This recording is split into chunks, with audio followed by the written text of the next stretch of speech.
ನಮಸ್ಕಾರ ರೀ ಎಲ್ಲ ಟ್ರ್ಯಾಕ್ಟರ್ ಅಭಿಮಾನಿಗಳಿಗೆ. ವಿಷಯ ಏನಪ್ಪ ಅಂತಂದ್ರೆ ಧಾರವಾಡ ಜಿಲ್ಲಾ ಧಾರವಾಡ ತಾಲೂಕು ಮುಮ್ಮಿಗಟ್ಟಿ ಗ್ರಾಮದೊಳಗೆ ಸ್ವಾತಂತ್ರ್ಯ ದಿನಾಚರಣೆ ಹಾಗೂ ನಾಗರ ಪಂಚಮಿಯ ಪ್ರಯುಕ್ತವಾಗಿ ಪ್ರಪ್ರಥಮ ಬಾರಿಗೆ 45 HP ಟ್ರ್ಯಾಕ್ಟರ್ ಜಗ್ಗುವ ಸ್ಪರ್ಧೆ ಏರ್ಪಡಿಸ್ಯಾರ. ದಿನಾಂಕ 15/8/2026 ಶನಿವಾರ ದಿನ ಬೆಳಿಗ್ಗೆ 11 ಗಂಟೆ ಟೈಮಿಂಗ್ ಕೊಟ್ಟಾರ. ಬಹುಮಾನಗಳನ್ನು ನೋಡೋದಂತಂದ್ರೆ 30,001 ರೂಪಾಯಿ ಪ್ರಥಮ ಬಹುಮಾನ, 20,001 ರೂಪಾಯಿ ದ್ವಿತೀಯ ಬಹುಮಾನ, 15,001 ರೂಪಾಯಿ ತೃತೀಯ ಬಹುಮಾನ, 10,001 ರೂಪಾಯಿ ಚತುರ್ಥ ಬಹುಮಾನ.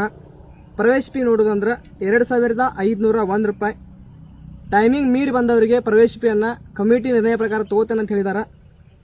ನಿಯಮಗಳನ್ನು ನೋಡೋದಂದ್ರೆ ಟೈರ್ ಸೈಜ್ ಬಂದು 13/6/28 ಒಳಗಿರಬೇಕು. ಟ್ರ್ಯಾಕ್ಟರ್ ತೂಕ 3 ಟನ್ ಇರಬೇಕು. ವೇವ್ರೇಜ್ ಮುಖಾಂತರ ನಿಮ್ಮ ಟ್ರ್ಯಾಕ್ಟರನ್ನು ವೇಟ್ ಮಾಡ್ತಾರೆ. ಹೆಚ್ಚಿಗೆ ಏನು ನಿಯಮಗಳನ್ನು ಕನ್ನಡದಾಗ ಹೇಳ್ತಾನೆ ಅಂತ ಹೇಳಿದ್ದಾರೆ. ಯಾವುದೇ ಹೆಚ್ಚಿನ ಇನ್ಫಾರ್ಮೇಷನ್ ಬೇಕಂತಂದ್ರೆ ಕೆಳಗಡೆ ನಂಬರ್ ಹಾಕಿರ್ತೀನಿ, ಕಾಂಟ್ಯಾಕ್ಟ್ ಮಾಡಿ ಕೇಳ್ಕೊರಿ. ಈ ಕನಕ ನಾವು ಬರತ್ತೇವಿ, ನೀವು ಬರ್ರಿ, ಎಲ್ಲರೂ ಸೇರಿ ಈ ಕನ ಯಶಸ್ವಿ ಮಾಡೋಣ.